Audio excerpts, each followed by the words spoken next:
बात करते हैं कि साइकोलॉजी के बारे में, तो देखो साइकोलॉजी शब्द के बारे में बात करते हैं तो इस साइकोलॉजी का शब्द का जो अर्थ हमें देखने को मिलता है, तो इसका अर्थ हमें देखने को मिलता है, वह मिलता है कि व्यवहार का अध्ययन, व्यवहार का अध्ययन। लेकिन इसके हम व्यापक अर्थ के बारे में बात करते हैं, यानी कि इसका जो व्यापक जो हमारा अर्थ रहने वाला है, व्यापक अर्थ इसका जो रहने वाला है वह रहने वाला है कि व्यवहार और अनुभूति का अध्ययन। ये क्या रहने वाला है? व्यवहार व अनुभूति का अध्ययन। देखो ये जो साइकोलॉजी का अध्ययन है, ये मैं पूर्व यानी कि पहले के बारे में नहीं बता रहा, लेकिन अभी प्रेजेंट में जो हमारे साइकोलॉजी का जो अर्थ निकल के आता है वह आपके समक्ष यही आता है, यानी कि इसके बारे में आपको बता रहा हूं। तो अभी हम बात करते हैं कि साइकोलॉजी का जो यानी कि सामान्य से जो यानी कि इसका अर्थ निकल आता है, तो वह आता है व्यवहार का अध्ययन। और व्यापक अर्थ के बारे में बात करते हैं तो इसका आता है, क्या आता है कि व्यवहार और अनुभूति का अध्ययन। अब हम बात करते हैं कि इस साइकोलॉजी के बारे में, कि इस साइकोलॉजी जो यानी कि शब्द है, यह सबसे पहले किसके मन में आया था कि साइकोलॉजी शब्द यह एक होना चाहिए। तो यह बात करते हैं कि इसके बारे में, तो साइकोलॉजी जो शब्द है, यह शब्द किसने दिया था? तो इसका शब्द का सर्वप्रथम प्रयोग, शब्द का प्रयोग रुडोल्फ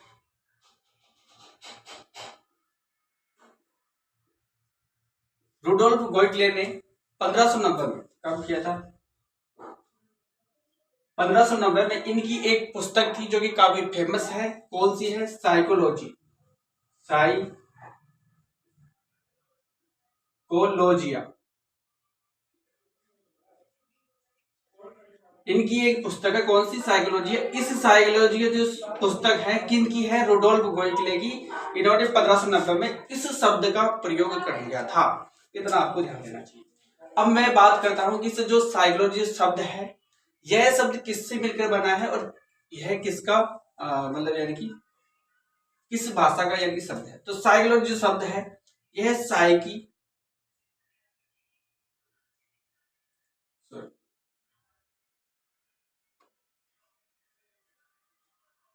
प्लस लोगस से मिलकर बना है, जिसमें साइकी का अर्थ होता है आत्मा और लोगस का अर्थ होता है अध्ययन। यह जो साइकोलॉजी जो शब्द है, यह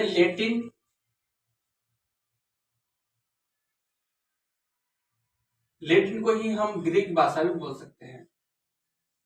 ग्रीक भाषा का क्या है? शब्द है। यह जो शब्द है, यह किसका लेटिन या फिर ग्रीक भाषा का शब्द है।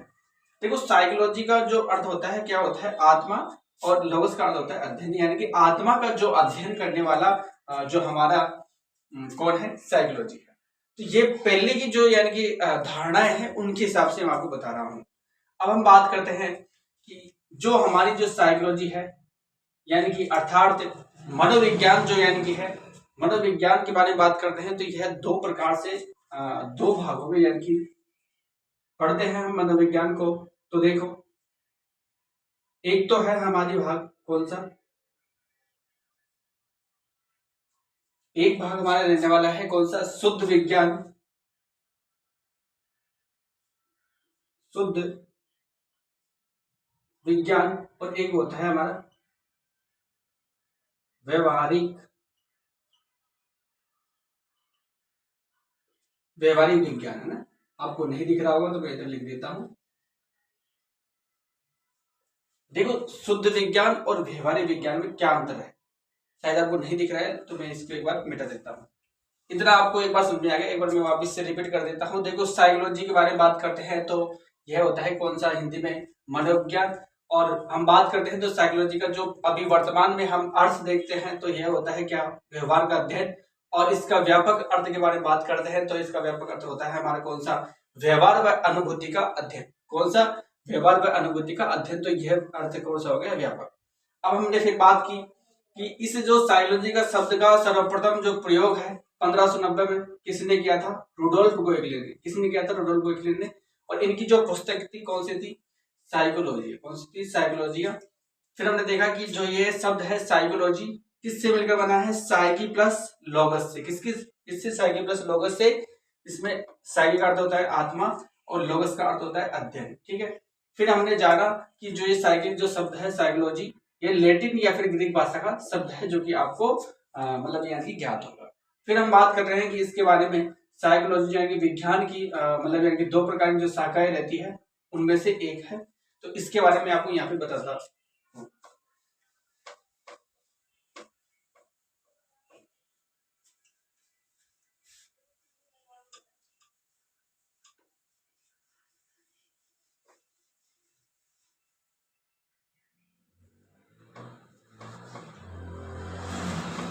देखो ये दो प्रकार से यानी कि हमें देखने को मिलता है।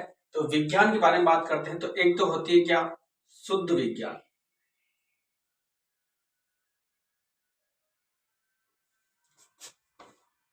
और एक होती है कौन सी, व्यवहारिक विज्ञान।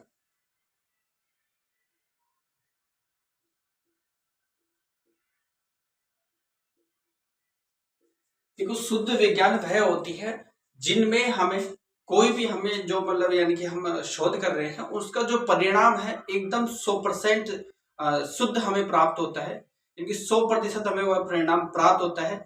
शुद्ध के लिए नहीं, कोई भी परीक्षण जिसमें हम कर रहे हैं या फिर कोई भी ऐसा शोध जिसको हम कर रहे हैं तो उसका जो परिणाम है 100% हमें प्राप्त होता है, वह कहलाता है कौन सा, शुद्ध विज्ञान। लेकिन यानी कि जो व्यवहारिक विज्ञान है इसमें जो यानी कि परिणाम है, कोई भी शोध करते हैं तो इसका जो परिणाम है 100% प्राप्त नहीं होता है, लेकिन जो कुछ परसेंट जो हमें प्राप्त होता है वह 100% होता है। इतना आपको ध्यान रखना है। तो इसका क्या है कि इसमें परिणाम 100% प्राप्त होता है। इसके अंदर क्या है कि परिणाम 100% प्राप्त नहीं होता है, परिणाम 100% प्राप्त नहीं होता है,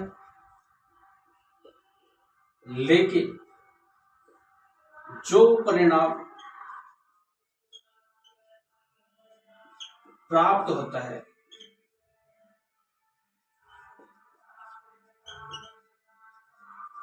वह 100% प्राप्त होता है।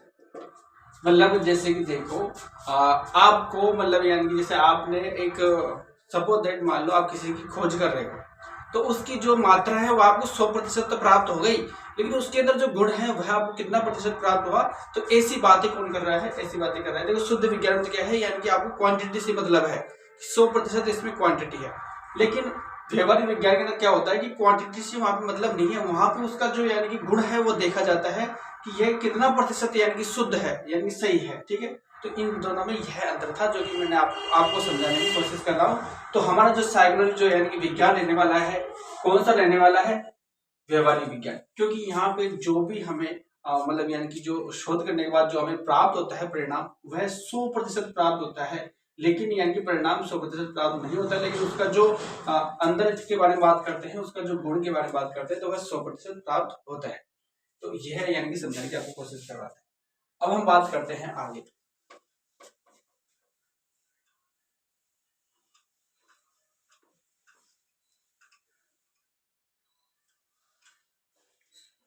देखो मैंने आपको इतना बता दिया कि साइकोलॉजी जो शब्द है इसका सर्वप्रथम प्रयोग किसने किया था, यानी कि रुडोल्फ गोएगलिन ने। एक बार मैं फिर से आपको यहाँ पे बता देता हूँ कि सर्वप्रथम जो शब्द का प्रयोग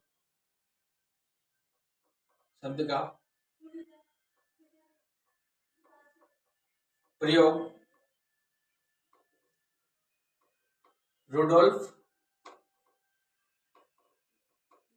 गोएगलिन ने 1590 में कौन सी पुस्तक थी, तो वह थी साइकोलॉजिया, ठीक है, इतना आपको ध्यान रखना है। अब मैं एक चीज बता रहा हूं कि जो साइकोलॉजी है ये क्या सिर्फ मानव के व्यवहार का अध्ययन करता है या फिर किसी और का भी।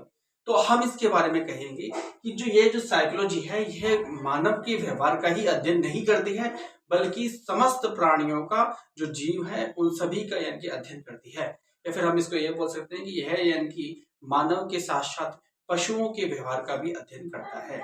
तो यानी कि अगर जीव के बारे में बात करते हैं तो सभी आते हैं, लेकिन विशेष रूप से यानी कि हम बात करेंगे कि उनसे मानव और पशु के बारे में यानी कि व्यवहार के बारे में अध्ययन करता है। तो इसका बारे में बात करते हैं तो यह है यानी कि यह मानव व पशुओं के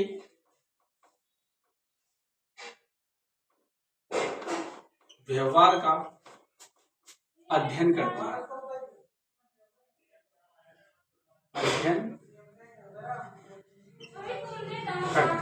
तो इतना है यानी कि आपने यहाँ पे जान लिया। अब हम बात करते हैं कि जो साइकोलॉजी है यह जो साइकोलॉजी कब से यानी कि अपने अस्तित्व में आई थी और इससे पहले यह कहाँ छुपी हुई थी। तो देखो हम बात करते हैं साइकोलॉजी के बारे में। तो साइकोलॉजी पहले यानी कि यह अपने आप में एक विषय नहीं था, यह यानी कि दर्शन शास्त्र के अंदर छिपा हुआ था। तो दर्शन शास्त्र के अंदर छिपा हुआ था, तो इसको जो यानी कि अलग करने के बारे में बात करते हैं। तो इसके बारे में हम इतिहास के बारे में जानते हैं। तो देखो बात करते हैं कि इसके बारे में तो 16वीं शताब्दी से ही यानी कि इसका अपना अस्तित्व में आना यानी कि स्टार्ट हो जाता है। कब से? 16वीं शताब्दी से इसका अपना अस्तित्व में आना स्टार्ट हो जाता है। 16वीं शताब्दी से अपना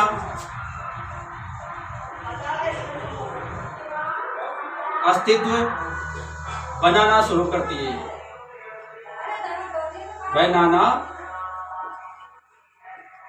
शुरू करती है। अब हम बात करते हैं यानी कि बनाना शुरू करती है। देखो बात करते हैं हमारे एक मनोवैज्ञानिक आते हैं, वह कौन है? तो वह है विलियम जेम्स, जिन्होंने इस दर्शन शास्त्र से इस जो साइकोलॉजी जो मनोविज्ञान जो विषय है इसको अलग करने का जो यानी कि श्रेय है किसको जाता है? तो वह जाता है विलियम जेम्स को। यानी कि विलियम जेम्स ने इस दर्शन शास्त्र से मनोविज्ञान को क्या कर दिया था? अलग कर दिया था। तो उनके बारे में हम जानते हैं। देखो बात करते हैं तो यानी कि साइकोलॉजी यानी कि मनोविज्ञान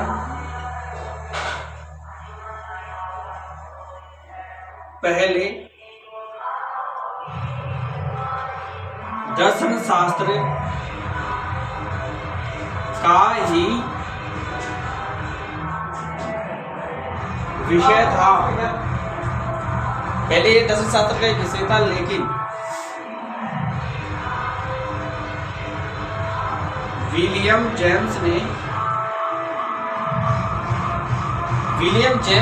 1879 में दर्शन शास्त्र से इसको अलग कर दिया था। दर्शन शास्त्र से मनोविज्ञान को अलग किया। और इन्होंने जो यह मनोविज्ञान को अलग किया, यह अपनी जो इनकी पुस्तक है जो कि काफी प्रसिद्ध पुस्तक है, कौन सी? Principle of psychology. Principle of psychology.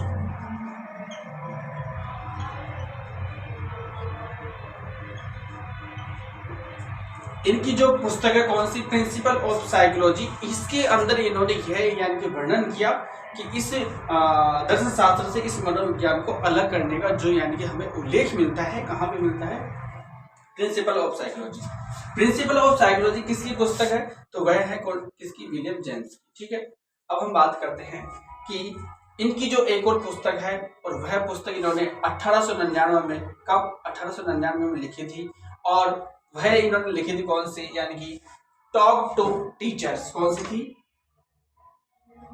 Talk to teachers. ठीक है, यह इन्होंने पुस्तक लिखी थी। तो यह भी पुस्तक किसकी है? विलियम जेम्स की, जो कि काफी अच्छे यानी कि हमें मनोविज्ञान देखने को मिलेंगे, क्योंकि इन्होंने यानी कि आगे जाकर काफी इन्होंने मतलब इस मनोविज्ञान के लिए किया था। तो इसके बारे में हम आगे जानेंगे। तो यहाँ तक आपको समझ में आ गया होगा। एक बार मैं फिर आपको रिपीट कर देता हूँ। तो देखो, इस जो साइकोलॉजी शब्द है इसका सर्वप्रथम प्रयोग रुडोल्फ बोयगले ने 1590 में साइकोलॉजी जो इनकी पुस्तक है इसमें किया था। ये मानव व पशु दोनों का व्यवहार का अध्ययन करता है, इसको आपको ध्यान में रखना है। 16वीं शताब्दी से अपना अस्तित्व बनाना इन्होंने शुरू कर दिया था। किसने? इस मनोविज्ञान में जो विषय है, इसने मनोविज्ञान पहले दर्शन शास्त्र का विषय था। किसका था? दर्शन शास्त्र का विषय था। और उसके बाद विलियम जेम्स आए, उन्होंने 1889 में सॉरी 1879 में दर्शन शास्त्र से मनोविज्ञान क्या कर दिया था? अलग कर दिया था। और यह जो अलग किया था, यह इन्होंने किस पुस्तक में लिखा था? तो यह लिखा था प्रिंसिपल ऑफ साइकोलॉजी। 1899 में इन्होंने एक और पुस्तक लिखी थी, वह कौन सी थी? Talk to teachers. इतना आपको समझ में आ गया होगा। अब हम बढ़ते हैं आगे।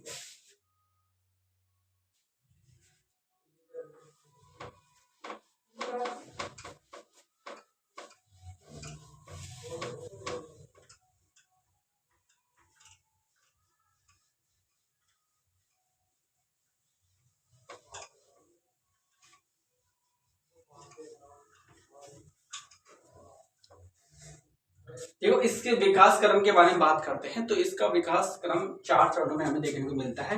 तो सबसे पहले हमें जो देखने को मिलता है वह मिलता है कौन सा? 16वीं शताब्दी।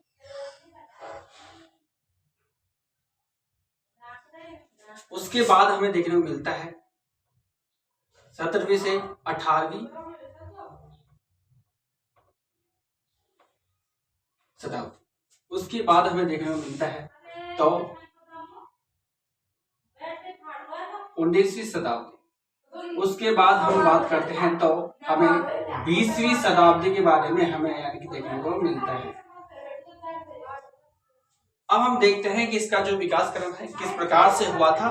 तो ये हमारे सामने 4 हमें शताब्दियां देखने को मिल रही है। एक तो है 16वीं शताब्दी, दूसरी है 17वीं से 18वीं शताब्दी, और तीसरी है 19वीं शताब्दी, और चौथी है 20वीं शताब्दी। अब हम बात करते हैं कि 16वीं शताब्दी के अंदर यानी कि जो मनोविज्ञान है कौन सा विषय था? तो इसके अंदर था कौन सा? आत्मा का विज्ञान। आत्मा का विज्ञान। और इसके अंदर बात करते हैं तो इसमें 17वीं से 18वीं शताब्दी में मन का विज्ञान था। मन या फिर मस्तिष्क का विज्ञान। मस्तिष्क का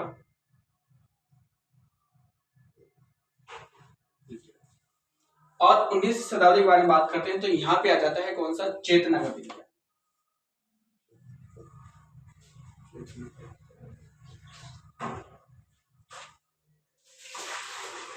20वीं शताब्दी में जाते जाते हमें यह हो जाता है कौन सा? व्यवहार का विज्ञान।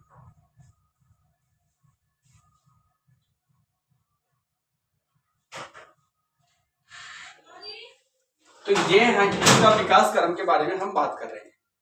देखो, 16वीं शताब्दी के बारे में यानी कि इनके जो वैज्ञानिक है कौन कौन से थे? तो इनमें जो यानी कि वैज्ञानिक हमें देखने को मिलते हैं, एक तो है सुकरात, दूसरे हैं प्लेटो, तीसरे हैं अरस्तु, और चौथे हैं डेकार्त।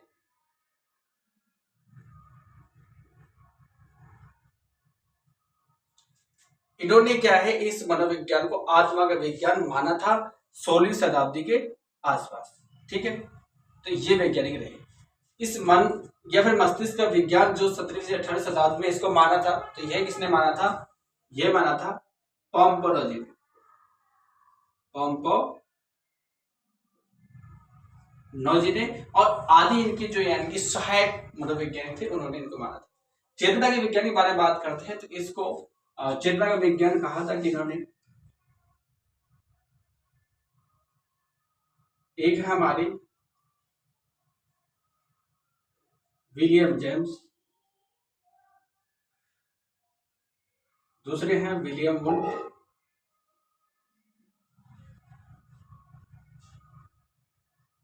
और तीसरे हैं जेम्स सल्ली,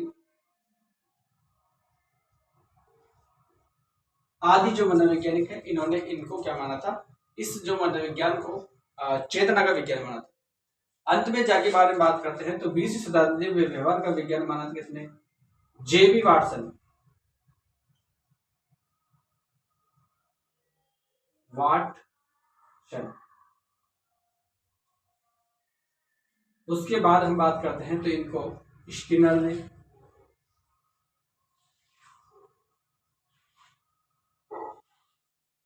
उसके बाद हम बात करते हैं तो थॉर्नडाइक,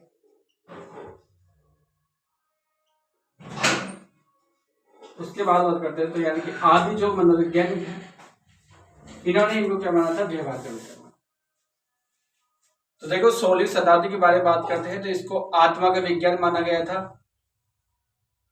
और आत्मा का मनोविज्ञान मानने वाले कौन कौन से थे, सुकरात, प्लेटो और अरस्तु और डेकार्ट थे।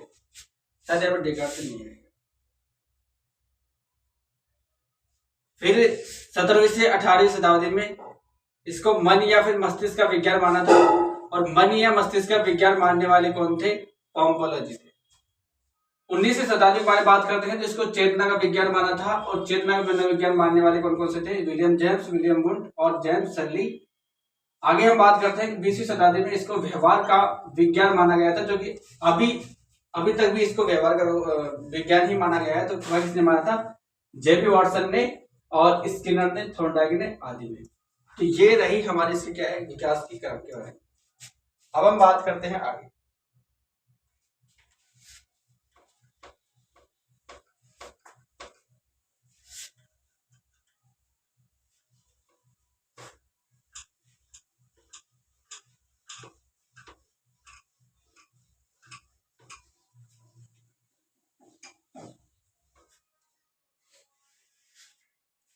देखो हमारे एक वैज्ञानिक आते हैं, कौन, विलियम वुंड।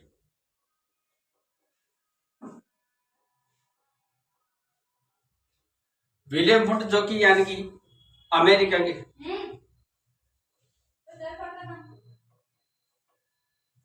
जर्मनी क्या थे, वैज्ञानिक थे। विलियम वुंड के बारे में बात करते हैं तो इन्होंने क्या है कि इस जो मनोविज्ञान है, इस मनोविज्ञान को आगे बढ़ाने में काफी इन्होंने महत्वपूर्ण भूमिका निभाई थी। और हम बात कर रहे हैं कि इनको जो 1875 में इनको क्या है कि जर्मनी के लिप्जिंग शहर में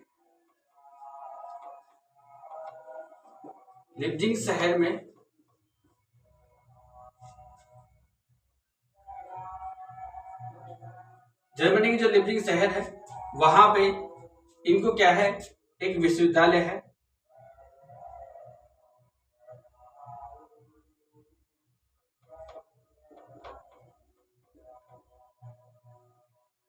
विश्वविद्यालय में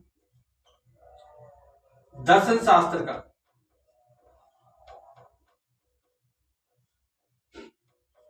का अध्यक्ष बनाया गया, अध्यक्ष बनाया।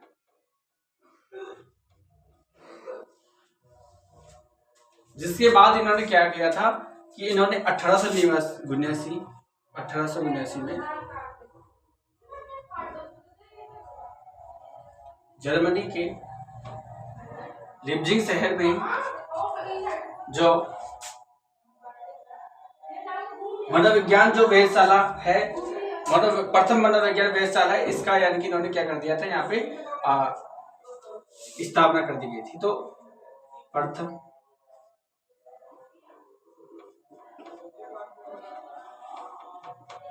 मनोविज्ञान वेधशाला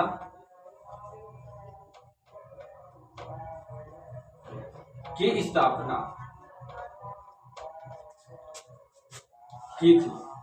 तो यानी कि इस मनोविज्ञान को आगे बढ़ाने का जो श्रेय है विलियम वुंड को ही जाता है, जिन्होंने जर्मनी के लिप्जिंग शहर में प्रथम मनोवैज्ञानिक वेधशाला की स्थापना की थी। और इसी जो यानी मनोवैज्ञानिक जो वेधशाला है इसको 2015 में इसका जो नाम है वो परिवर्तन करके कार्ल मार्क्स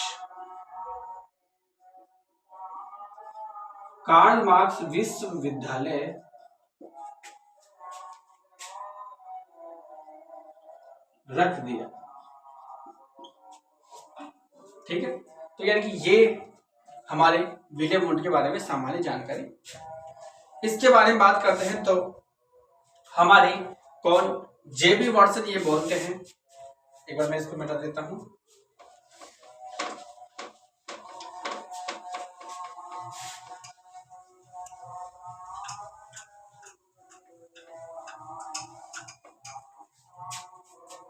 व्यवहार के जो यानी कि व्यवहारवादी जो माने जाते हैं। अब देखो हम बात करते हैं कि जो मनोविज्ञान के जनक मानते हैं,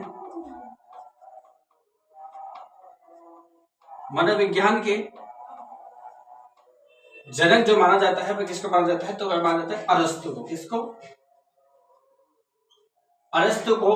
और हम बात करते हैं कि आधुनिक मनोविज्ञान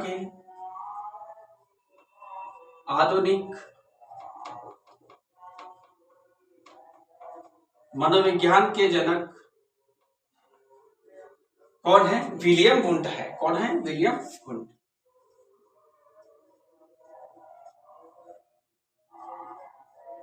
गुड। देखो जो जो हमारी आगे बातें चलेगी वो मैं सारे प्रश्न आपको यानी कि समझा दूंगा। तो अभी हम सिर्फ इतना ही समझेंगे। तो देखो एक दो परिभाषा मैं आपको बता देता हूं कि इस साइकोलॉजी के बारे में जेबी वाटसन ने कहा था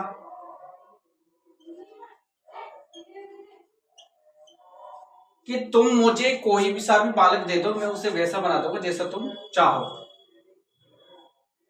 तुम मुझे कोई सा भी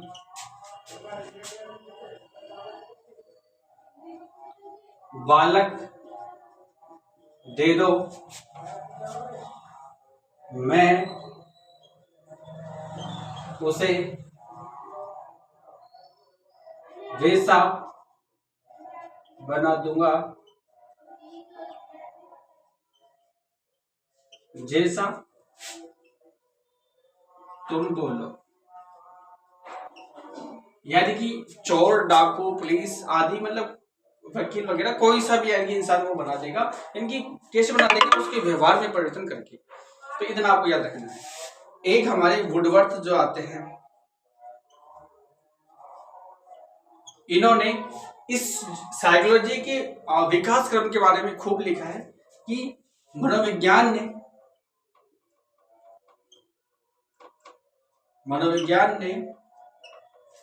सबसे पहले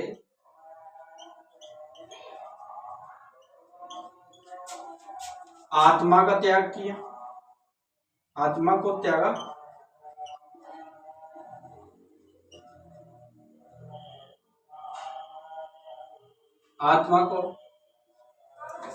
फिर आत्मा का त्याग किया, फिर मन का, तथा उसके बाद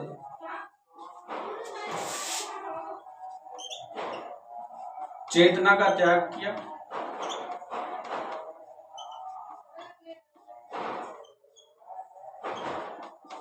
अंत में व्यवहार को अपनाया।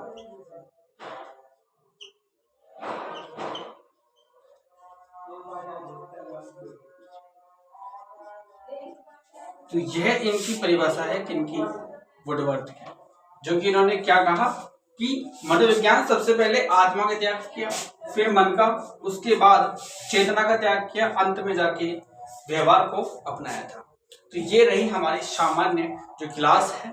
यहाँ से हमने इस मनोविज्ञान की जो क्लास को शुरुआत की है, जो कि हमारी सेकंड ग्रेड की जो क्लास है, यानी कि जो जितनी भी साइकोलॉजी से संबंधित जो पूरी क्लास है वह आज से स्टार्ट हो गई है। तो आशा करता हूँ आप सभी को ये जो क्लास है पसंद आई होगी। तो आप इससे अधिक से अधिक शेयर करें और आपका जो प्यार है यानी कि एक लाइक, यह आप इसको जरूर दें। आगे मिलते हैं नेक्स्ट वीडियो में, तब तक के लिए जय हिंद, जय भारत।